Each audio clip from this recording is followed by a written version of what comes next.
It's Friday and we're live on LinkedIn, on YouTube, and in Hopin with our friend Heather Singmaster. And I'm so excited to have you here, Heather. But before we get started, I'm going to get through some logistical stuff and let people kind of settle in. And I think we all need to take a deep breath. It's been a busy day, busy week, and thank God for Friday. So welcome to Actionable Innovations. We are two things. One is Actionable Innovations is a consulting group. And the other piece of it is Actionable Innovations Global, which is a professional learning community that's more public. And in both of these endeavors, we are looking to support and inspire education leaders and host conversations like this and connect people.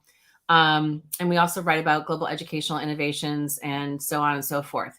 If you knew us as the Global Education Conference Network, this is the same thing, only a little bit broader and with a new set of people, including my co-founder, Bill Rankin, and co-founder, Don Buckley. And Digital Promise, and our signature event is the GLOW Conference, and that is taking place in November around the clock, and Digital Promise is one of our partners on that. So we're really excited about that, and we'll put some links in the chat if you're interested in attending or presenting. The call for proposals is open through November 1st, and we're really thrilled with the quality and of presentations that are coming through so far. So get your ideas in soon because we're really excited about that. You can find us, our online community where you can find other global educators and organizations is linked at this Linktree link. You can find where we write on Medium. You can follow us on Twitter. The recording of this will be in YouTube immediately after we finish. And we also have a LinkedIn group where I really would love for organizations to post stuff if they want to spread the word about whatever initiatives and projects and programs they have going. You can find all those links and more at Linktree /actionableinno. And there's a little QR code too if you're interested in using that instead. And so today, this is meant to be a networking event so that you get to know, and you'll get to know Heather, you'll get to know me and Bill a little bit. And we love for people to kind of get to know each other in whatever chat you're in. If you're in LinkedIn, if you're in Hopin, please use the chat to introduce yourself, tell us who you are, where you are, what your role is. If you want to share your Twitter handle or your LinkedIn link to your profile, that's totally fine too, because people are always looking to connect. But we'd love to see you in the chat. Typically, like last week, we had people from, it was really fun to see where people were from. We had people from Algeria and I'm trying to think where else, all over the world yet last week. And I'm sure, I don't know, it looks kind of quiet right now, but I'm sure that you're out there lurking. So please put your information into the chat so that we know that you're there. We're excited to interact with you today. Without further ado, I'm going to introduce to you Heather Singmaster, who I've known for a number of years through global education work. She has recently made a big transition that she's going to tell us a little bit about from the Asia Society to Digital Promise, which is really thrilling. And let me read her bio to you. And I see Elizabeth is here and Veronica's here. Yay. So here is Heather's very short bio. Heather Singmaster is the director for CTE and GCEN at Digital Promise, where her work focuses on international best practices and integrating global competence into career technical education programs, as well as state and national policy. Heather leads the Global Cities Education Network, GCEN, a network of international cities focused on best practice sharing in education. She speaks and writes regularly on global education, including as the former host of Education Week's Global Learning blog. She also is the creator and force behind globaledchat, which she's going to tell us a little bit about because there's some exciting new changes to globaledchat that are coming up as well. So without further ado, I'm going to put away the slides and so that we can see each other. How are you, Heather? It's great to have you here.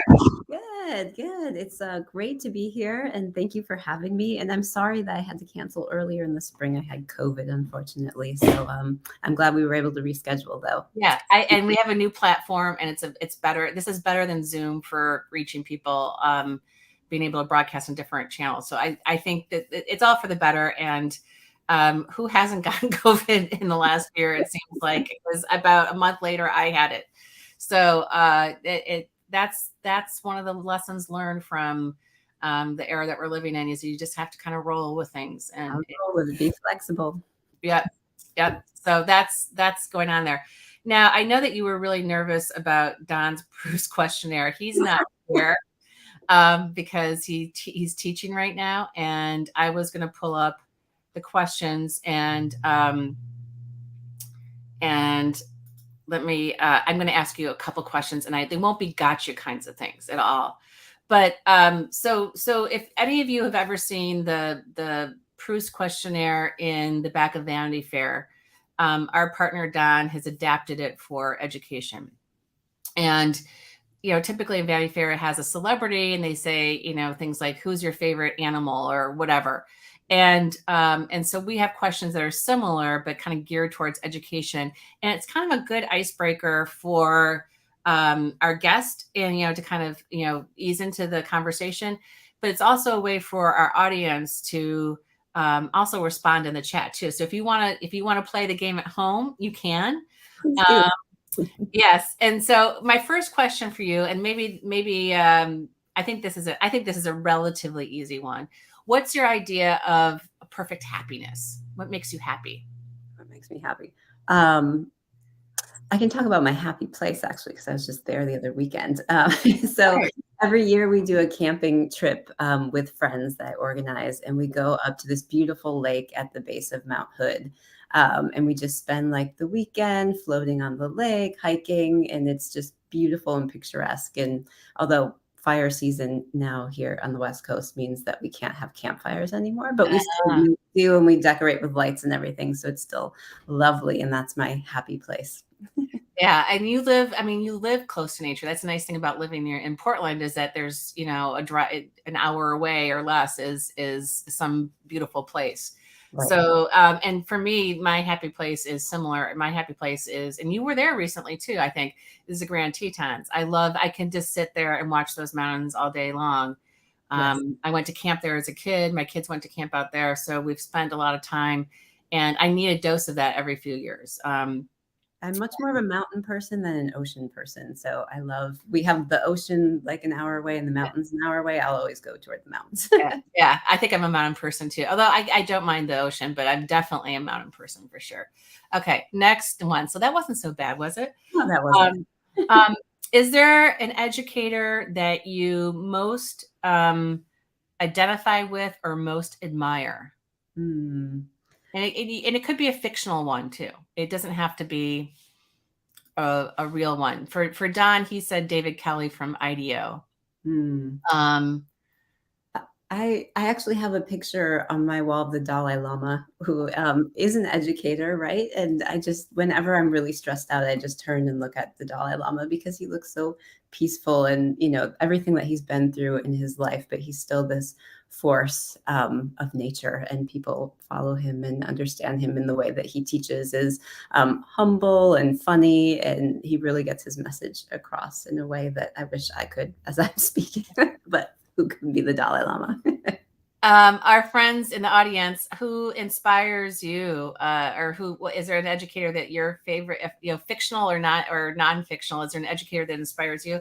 I think for me, a real person that inspired me was a woman I babysat for, who had been a teacher in Chicago public schools, and then went on to do a lot of philanthropy. And as she had children, and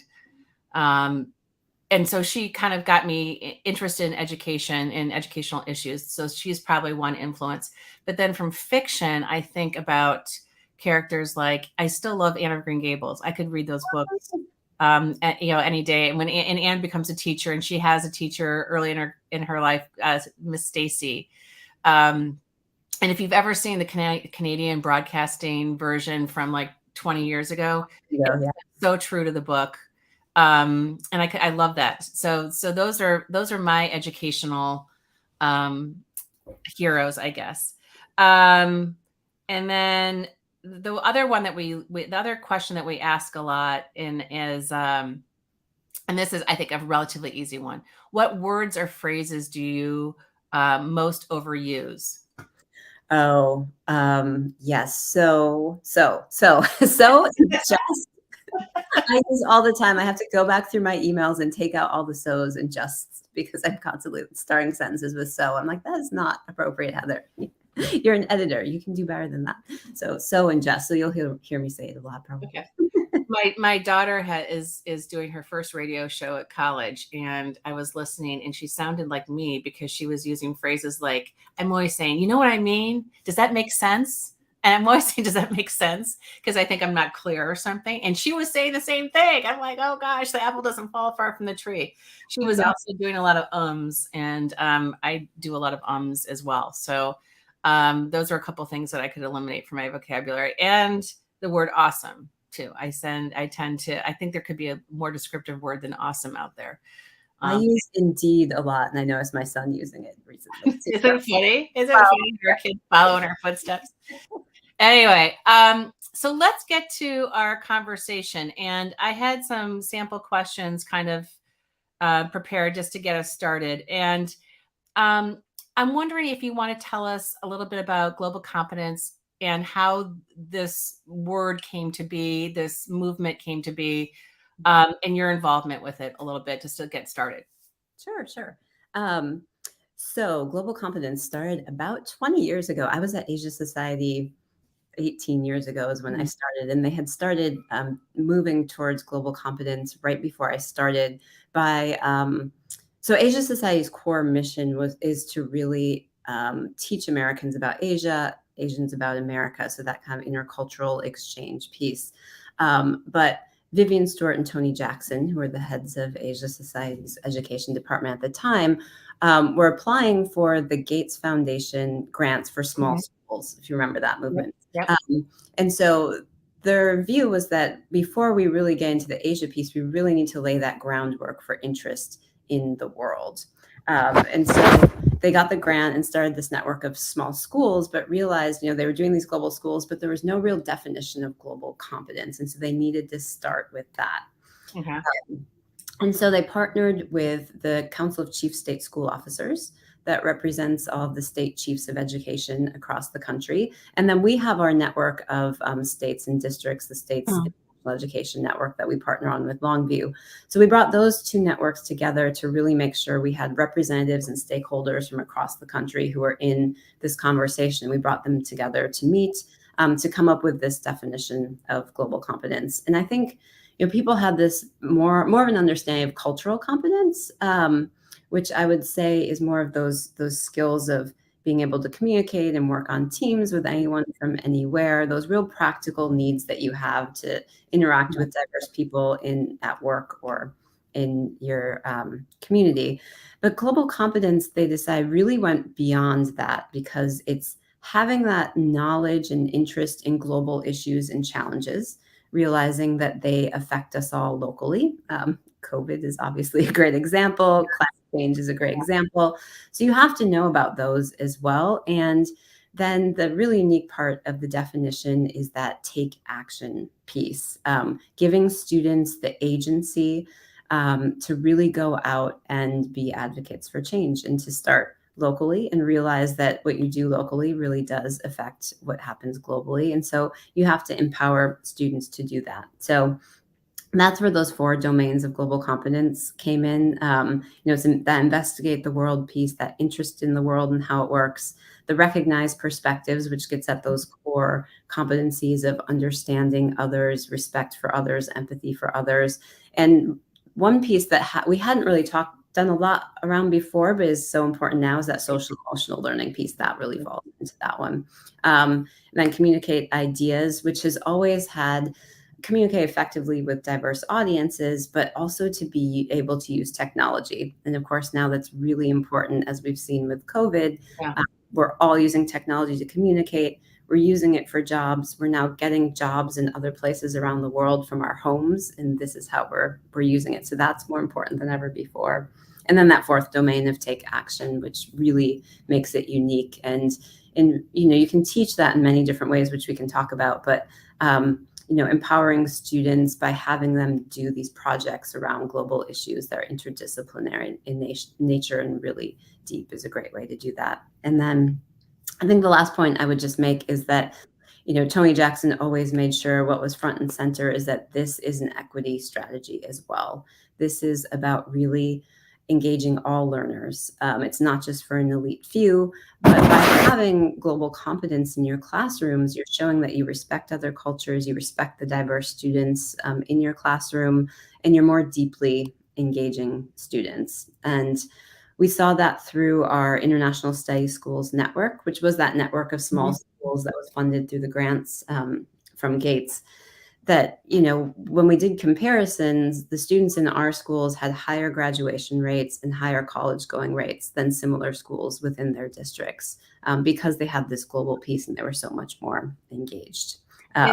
Is that network it's still in existence, but it's not part of the Asia Society, correct? Right. We spun that off to Community Catalyst Partners about a little over a year ago, I think, a year and a half ago. So it's still active. And your work from the Asia Society to transition into Digital Promise, that was spun off to Digital Promise. So tell us about that. What are you going to be doing at Digital Promise, and what does this mean for the global competence movement? This big shift. Yeah. So Asia Society has a relatively new president who really wants to get back to that core focus of creating content about Asia for educators. So he's focused on creating more curriculum specifically about Asia, and then online Chinese language learning, because he speaks Chinese and feels that's very important. So that meant that the global competence work didn't really fit at Asia Society anymore. So they've been sunsetting it out. And so I am bringing most of that global competence work over to Digital Promise. And can I just say, I'm really excited to be at Digital Promise. Yeah. It's a really exciting, growing, expanding organization. And for those of you who aren't familiar with it, it's a nonprofit organization globally, working globally. Really working to shape the future of learning. So we work across research, ed tech, and practice to test out new ideas, scale up what works, and then expand opportunities for every learner. And so we have digital in our name, but closing the digital divide is really only part of the work that we're doing. We know that technology is obviously not the only answer, but it's really part of the answer. So really responding to real world needs of educators and learners, and particularly those who have been historically and systematically excluded. And so really thinking about providing powerful learning experiences for all students. And so it really fits with that vision of global competence, especially as an equity strategy, because it's for all learners, and really helping to engage all students. So, a student might tune out during a lecture on geometry, but if you start talking about how geometry is used in Islamic art, and then they're creating their own art, they may be much more engaged because they're more artsy than, math, which was more me than. Thinking about curriculum from a deeper, richer perspective than just teaching the objective. Right. So making these more powerful learning experiences. So back to your question about what I'm doing. So I brought with me two main projects. So the work that I've been doing for the last 10 years now around career and technical education, and creating professional development resources for educators teaching in that in all the CTE areas. So we have online professional development modules, which are online self-paced for educators to learn how to integrate this into high quality projects in their classrooms. And we have two sets of those, one focused on STEM and one just kind of general for any CTE teacher that are out and free. And those are for middle and high school educators. Okay. And then right now I'm working on a set of modules for community college faculty, because after I had put out the ones for high school, I started getting inquiries from community college technical faculty saying, well, what do you have for me? And so at the time I didn't have anything. So through a generous grant from ECMC Foundation, we've been creating some additional modules as well as tools, which will be up on the Digital Promise website, but are still on Asia Society for now because it's a lot to port over. And the other thing I'm really excited about are we have a set of new modules for students. And it's for high school and community college. We really want to make sure we got the dual enrollment population.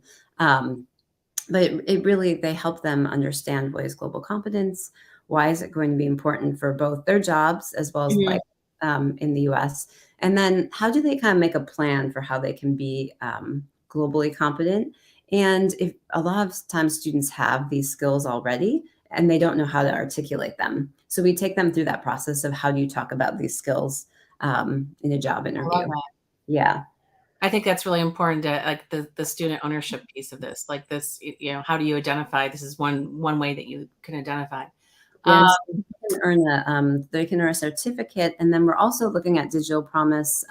We've done micro credentials for teachers in the past. We have a set for global competence for teachers, but we're trying to think about how could we do some micro credentials for students as well. So that's something kind of in the future that might be coming down the pike that we're just starting to talk about and work on. The other thing I brought with me from Asia Society is the Global Cities Education Network. That's a network of city school systems in the Asia Pacific region and North America. And we bring them together once a year to look at common challenges that they're facing in education, which has been easier since COVID because everybody's facing similar challenges, but then also to share best practices around how they can meet those challenges. So we're actually going to Estonia in October for our annual game, which I'm really excited about because a lot of people don't know they're now the highest performing school system in Europe and one of the top performing in the world based on the PISA scores.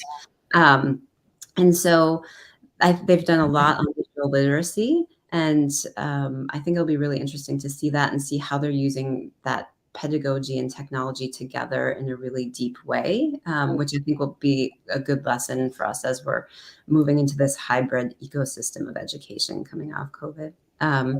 So Estonia is also very high tech. I believe that's also where Skype started. I could be wrong. No, for sure. They've had a lot of tech innovation, and to drive that innovation, you know, in the 90s, they really thought, okay, we need to be teaching this in the schools. We need to have digital literacy in the schools. So when COVID came, kids, all their curriculum was online, I think, and they had, you know, devices out. So they were more ready for COVID in terms of a hybrid learning environment than any other country in the world, I think. So a couple years ago, I was in Finland for the 100 Summit and took the boat over to Estonia to Tallinn.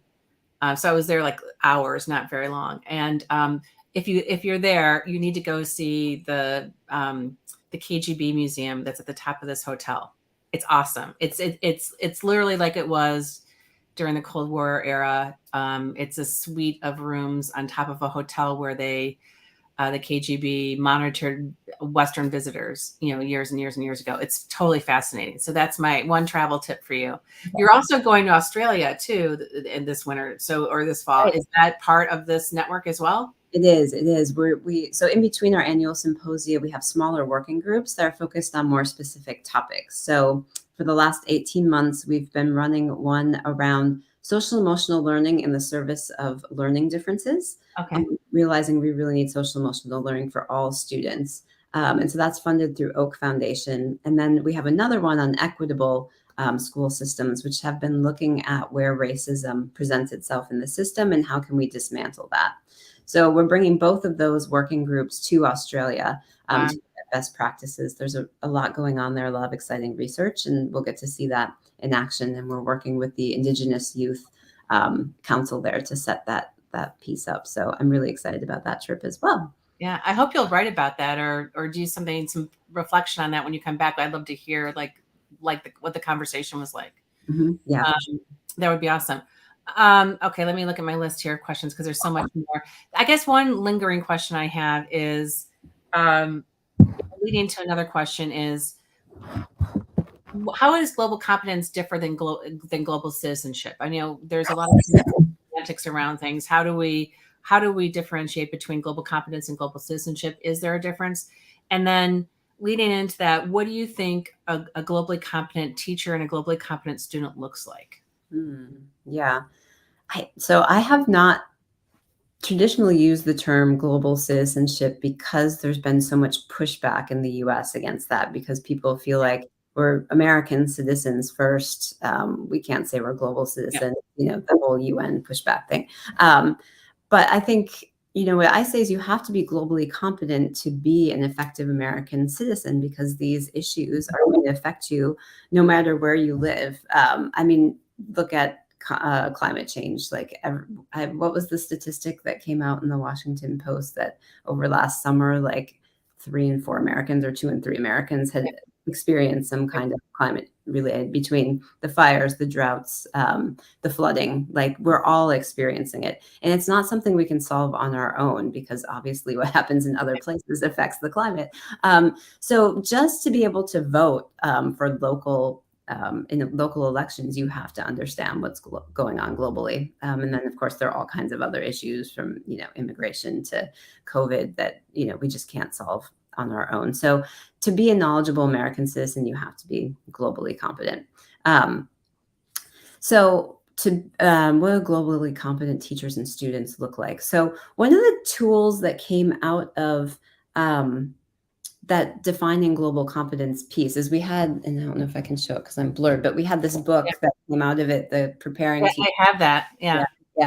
Prepare our youth to engage the world. And at the back, we have these matrices, which are really useful because they are global competence matrices for different curricular areas. So you can see what this looks like in different curricular areas. And we built those out then at Asia Society to really look at what are the skills of global competence across all grade levels, K through now post-secondary, which I created with my new project. And so they really articulate those skills. And so ideally, students would be at the proficient level in those rubrics on the global leadership performance outcomes if they're globally competent. That, of course, they may not be. They may not have had, access to this earlier in their school careers. But I think that more importantly is that they really want to take action on global issues, that they want to improve conditions in their local community, and they realize that by doing so, they're having an impact on the global world. And they have this interest in the wider world and this respect and empathy for other people's opinions. And a globally competent educator then would open their students' minds up to the world, get students excited about the world, and doing these types of projects that help them understand these connections.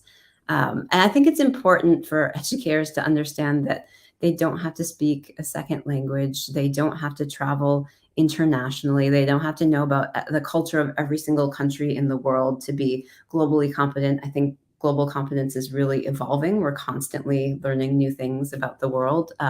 It's a constant journey, but to teach it, they don't have to, they don't have to know all those things either. It's really having that openness to learn with your students. And just thinking about how you integrate it, even starting in small ways.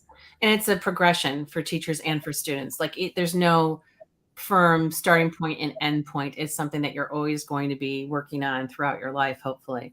And so thinking about it from that perspective, like, there's no, being an expert in this is not required, as you mentioned. It's an interest in engaging that really is the key to it. Yeah. So I see, or Julia, no, Catherine, please share the book so it's Preparing Our Youth to Engage the World, is the title of the book. And you can find it as a free download on the Asia Society website. It's written by Veronica Boix-Mancia and Tony Jackson, previously from Asia Society, although retired now. But they are updating the book, and they don't have a firm publication date, but I think it might be coming out in November or this fall or early next year. So Preparing Our Youth to Engage the World is the title of it. And I put a link into a site that mentioned it. So but we'll find the direct link for it too. So here's the other question I've struggled with, and I've talked about this quite a bit. is, where do we go with this? How much time do we have? Because we could talk about this for like 3 years. I guess my first question before we get to this other kind of thorny question is, what does professional development look like when you're trying to have a faculty evolve in their global competence? That would be one thing. Like, where are some starting points? And then the bigger question for me too is, if we're here, we believe in this. If you're probably listening, you probably think, yes, this is important, and that's why I'm here to listen to this conversation. How do we help schools prioritize global competence and dig into this? Because I think we're at a stage where we're ripe for reinvention. We're coming out of the pandemic, hopefully, and if this hasn't taught us a lesson about globalness, then I don't know what else would. And I think that, we've been so focused in the US, and I'm not sure what it's like in other countries, on STEM or whatever flavor of the month. And global competence kind of transcends all that. But how do we help people prioritize it? So I guess to recap, what does professional development look like around this? And then 2, how do we elevate the importance of incorporating global competence into schools? To start with 2, I think that people coming out of COVID, or if we are coming out of COVID, I don't know, I keep saying that. I know. We actually are. I think that it's easier than ever to make the case for global because, I work a lot with CTE educators, and sometimes that's a more difficult group to convince than others. But I'm finding that, COVID was obviously so global and we were all in that together. But then the other things that have happened because of it, like the supply chain issues, felt that. And then the war that's happening and how that affected gas prices and inflation. I think people realize more than ever that we are globally interconnected and we can't get around it. So we have to understand that, and especially for career pathways, when you're thinking about these things and how they're going to affect the different industries. Everybody saw it affect their industry. So I think it's a little easier to kind of make the case that this is really important. What's harder is then to convince them that they can integrate it into their courses without it being a huge lift. So what I always say, and part of what I do with the CTE work, is we have these online modules, but then we also have in-person and virtual workshops, which I was just doing one for Northern Virginia Community College right before this, that, really take educators through how do you do this and how do you get started. And I always emphasize that you can start small. You can start with one project.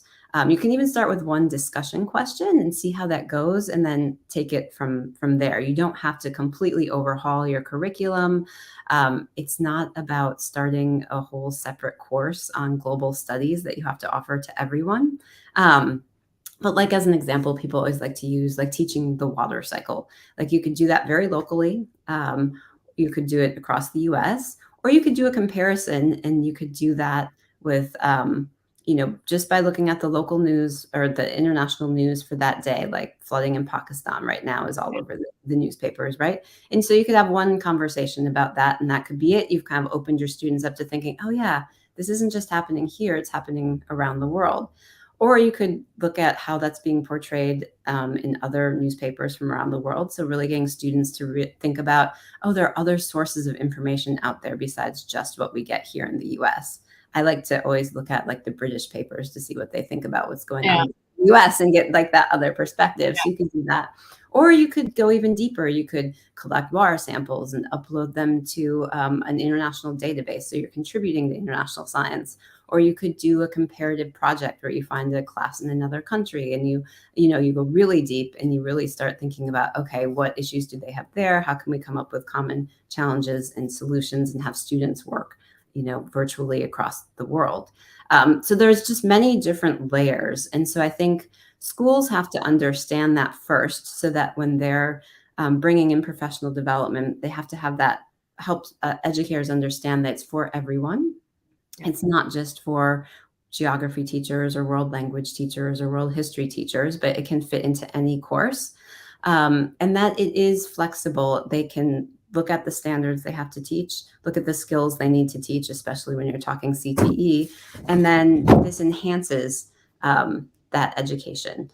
You can meet all your standards while teaching in a global way, and it makes it more engaging for students. It takes them even deeper. So now they're really ready to work with anyone from anywhere, especially when you're thinking about those skills. But just helping them see the way that it's integrated and that it's not a curriculum. I'm not going to hand you a curriculum that you're going to, input, but that you have to know what you want to teach and then find the places to integrate it in there. And it doesn't have to be a huge lift. No, it's like looking at what you already have and infusing it a little bit. The other piece too is, I mean, I think there's a way to, I think teachers can, when I think about projects, global projects too, like teachers can do things that are kind of easy lifts, like virtual exchange type of, informal kinds of things like mystery location calls. That's one level of kind of just getting acclimated to the technology, getting acclimated to the idea of collaborating with another classroom somewhere else. And then you can kind of step it up and you can join an existing project that somebody has structured for you. Right. And those are always awesome. And they're great models for how you could then eventually develop your own project that involve classrooms from all over the place. So there's kind of baby steps in it. And, I'm going to bring up your digital promise is doing the Sienna Solutions Challenge based on the SDGs, and it's for middle and up and second. It's for secondary students, right? It's middle and high school students, Yep. where they decide on a local issue and they around the SDGs and issue a challenge, and there's a competition for it, or teachers can submit their classroom projects to yeah. the And competition. it's between now and Don't remember. I want to say it's next spring. I think it goes through like April. Yeah. And maybe you can submit things till November, and then the challenge takes place, and then in April it concludes. Right. We launched it, so you have plenty of time. So go check it out. Okay. So for teachers who are listening to this, looking for kinds of opportunities like this are an easy way to also get engaged. It's tricky to find something that matches your curriculum, right when you need it. You don't necessarily know when these things are coming across. So if you're an organization out there that has something to offer like this, make sure that you spread the word about it. And we can also do that too. We can also retweet or post about it. So I think teachers need some way to find those kind of opportunities, and so that they can plan ahead effectively. I think teachers are much more structured these days. They have much less leg room for, being spontaneous with their curriculum and that sort of thing. So the more of a runway that teachers have to be able to join something, the better. And the more, with this challenge, teachers can really be creative, and there's a lot of room for how they interpret it. So those kinds of projects, I think, are really helpful. So I'm going to put this away because it's a little distracting there, but hopefully everybody got the link. So how do we elevate how do we make this more of a priority and develop more awareness around U.S. schools? Do you think, as I do, that it's a little bit of a struggle? I mean, I don't know. I think superintendents understand that global awareness is important in general.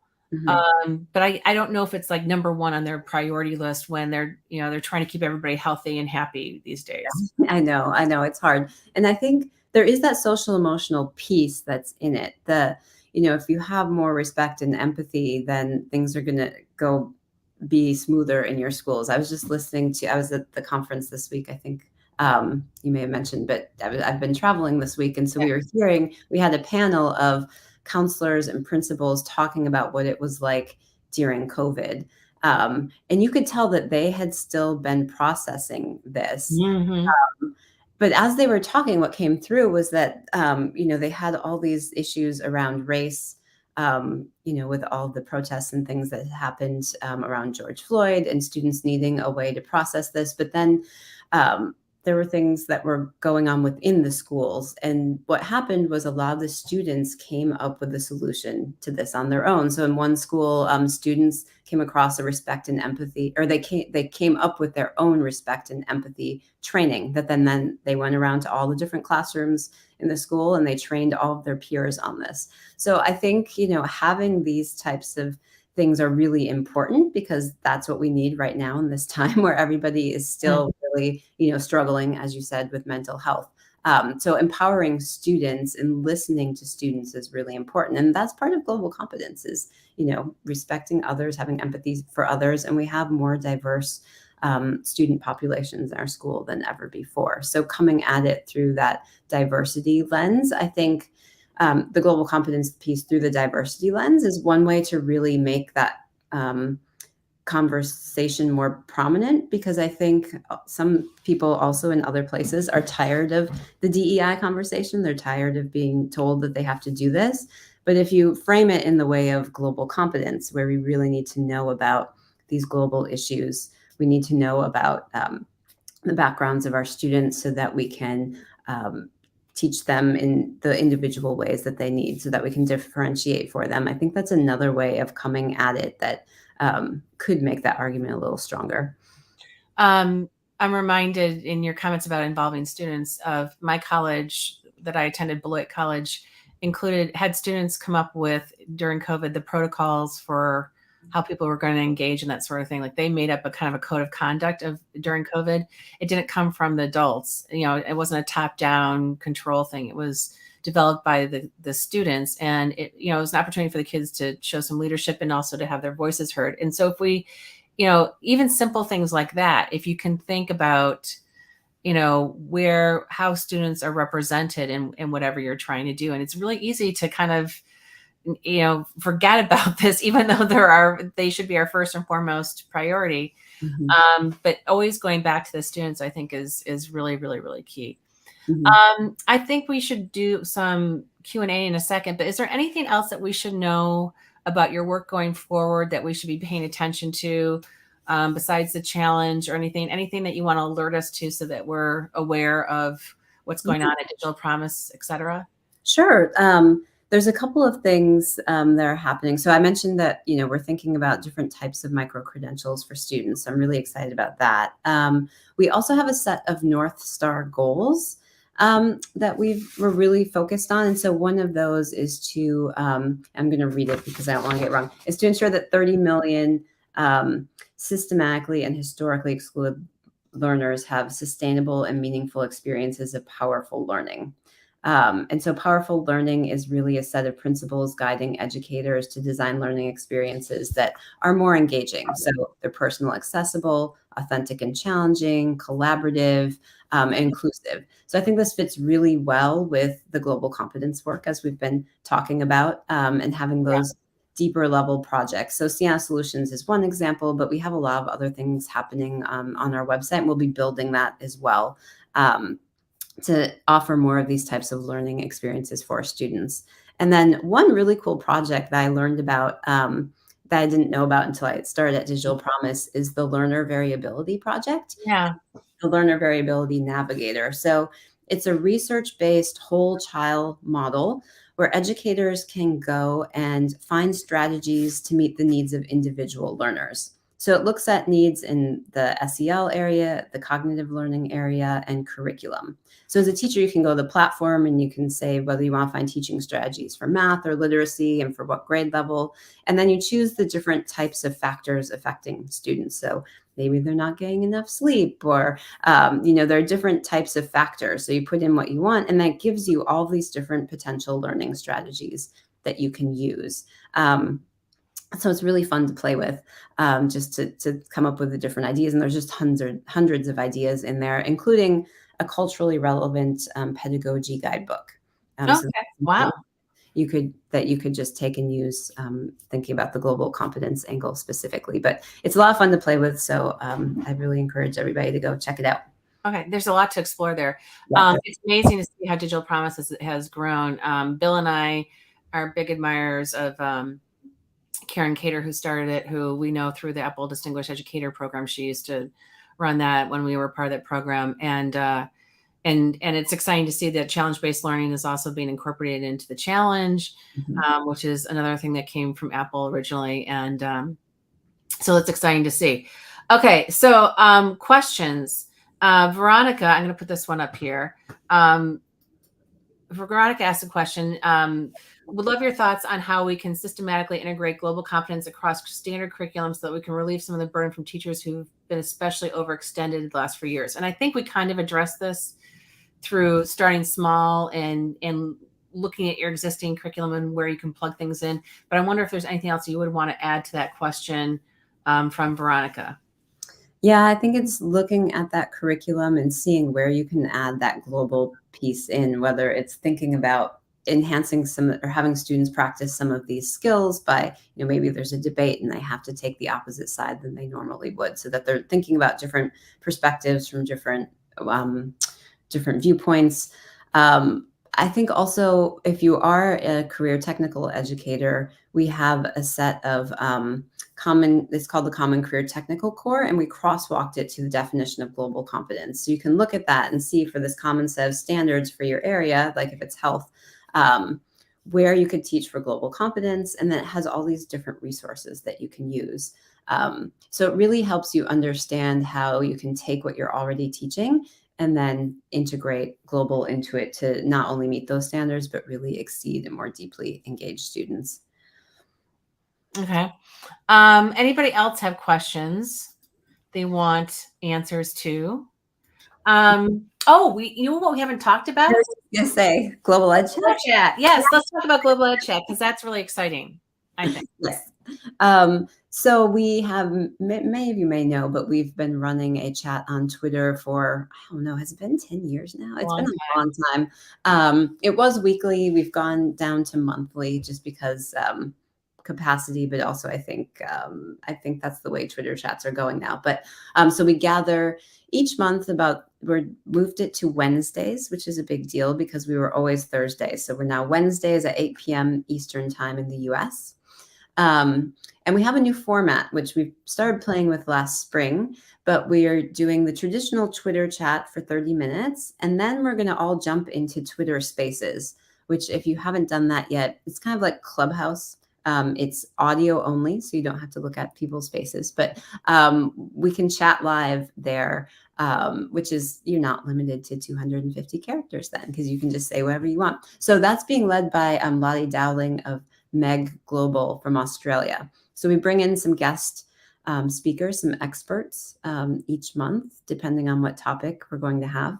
So for instance, this coming Wednesday, September 21 at 8 p.m. Eastern time, we'll be chatting about the UN Sustainable Development Goals because it's Global Goals Week.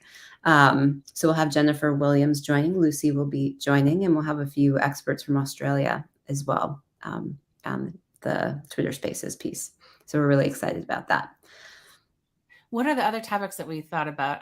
I can't even remember. We tried to make it kind of thematic based on what was going on during certain months. So in October, what is global competence? So there's some different definitions that are popping up around the world. So we thought let's investigate what this looks like. So we're gonna do one around what is global competence. And then I think in November, it's International Education Week and your conference, right? So we're going to have a preview for that. So if you're a presenter at the conference, make sure you come to that if you can.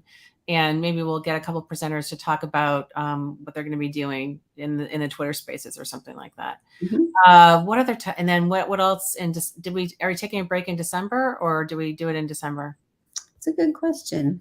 I don't have So we've been, the important part is that we've been thinking about how to make this thematic and build upon the previous ones. And then I think the Twitter Spaces edition, last year we did it where the Twitter Spaces was going on at the same time as the text chat.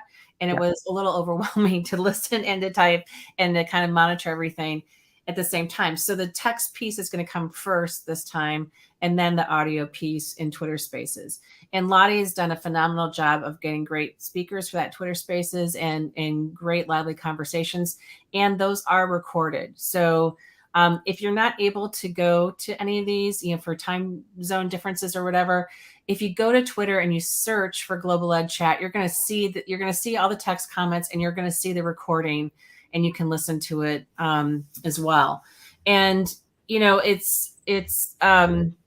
it's it's also a good way to develop your professional learning network in this space too, so you can follow the people that are participating and that sort of thing. So Mhm. it's a good way to kind of dabble and lurk, and you don't even have to necessarily participate. You could just go and look and see what was produced every time.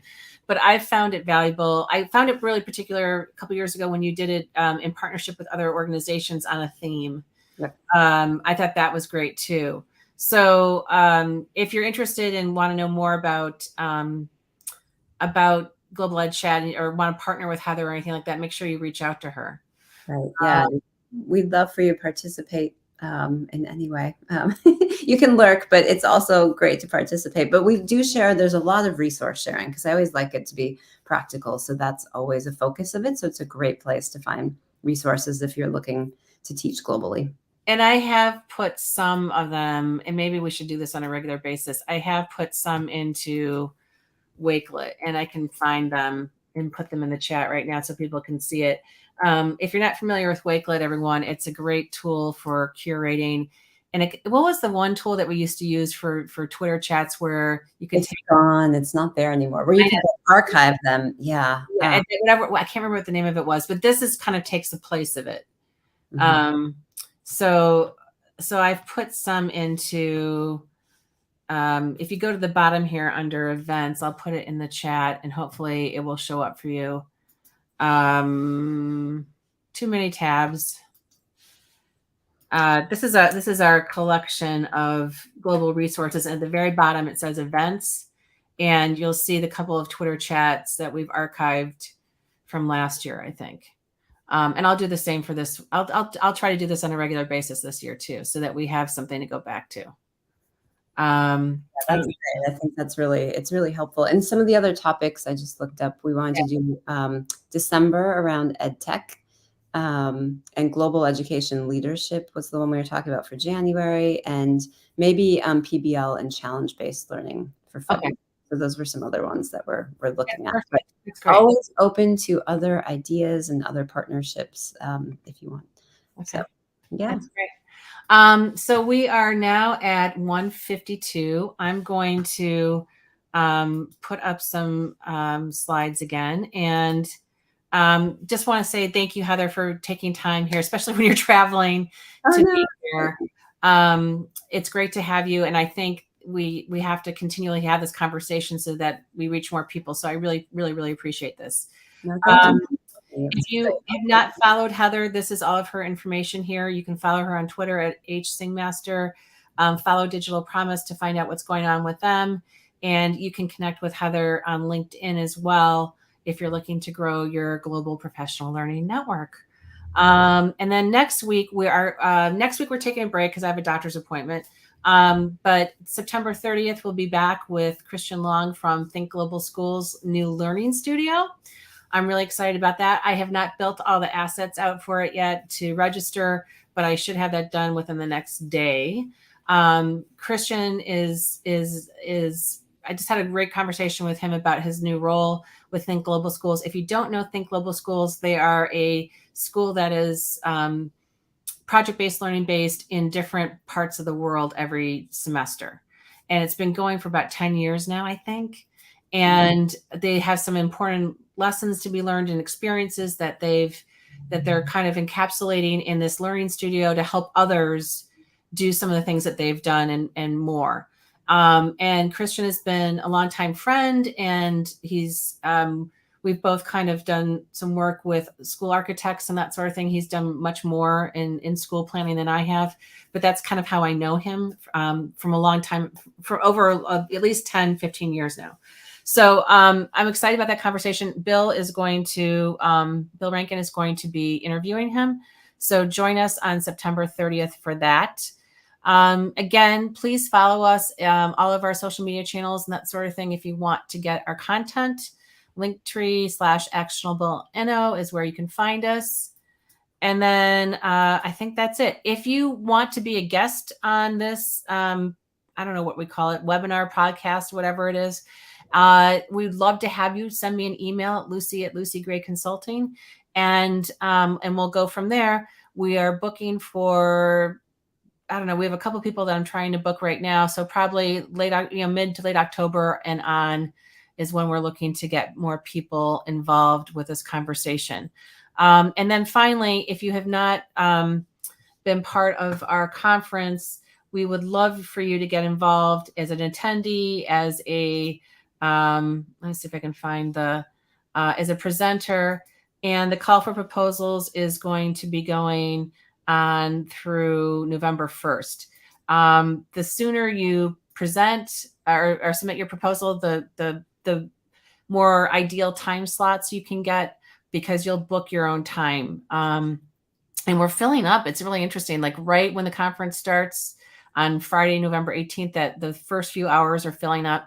And then Saturday morning is also filling up in US time zones. So we're going to be announcing keynotes for that shortly, and lots going on with that. It's going to be in the same platform that you see now.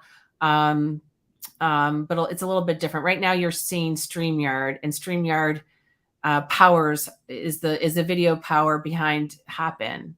Long story. Anyway, please get involved, and we would love to have our friends that are part of this experience today at least come to the conference, if not present.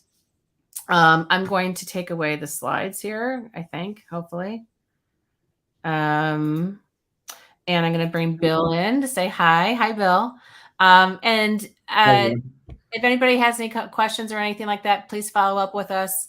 And Heather, thank you so much again for making time for us. And we're looking forward to following all your adventures. Oh, yeah. There was just a quick question, which was about whether the Santa Challenge is for secondary level only.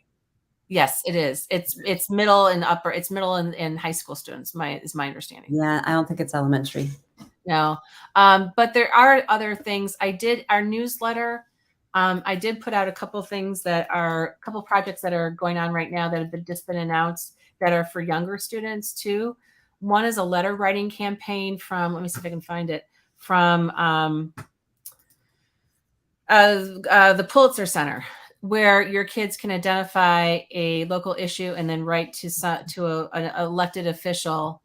That's a good one. About that. Yeah. And it's all ages, and it's anywhere in the world. It's not just US.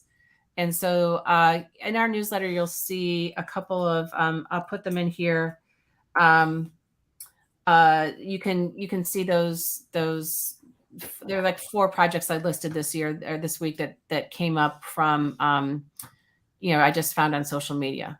So if you have projects and that sort of thing, let me know, or post in our community or whatever like that, and we'll get the word out to people as well. So, and also, while I'm thinking about it, take a look at some of our partners for the conference and their kind of work. We have some of the people here that are our partners. My Hero Project, Laura is in the audience, Empatico, Digital Promise, Global Nomads Group. They all have like tremendous things going on. And we really would love for you to kind of dig into what they're doing, and you'll find opportunities. The Global Nomad stuff is really interesting too, because they have youth designing curriculum as well. And that might be a little bit older, but I think it's a pretty fascinating project what they're doing.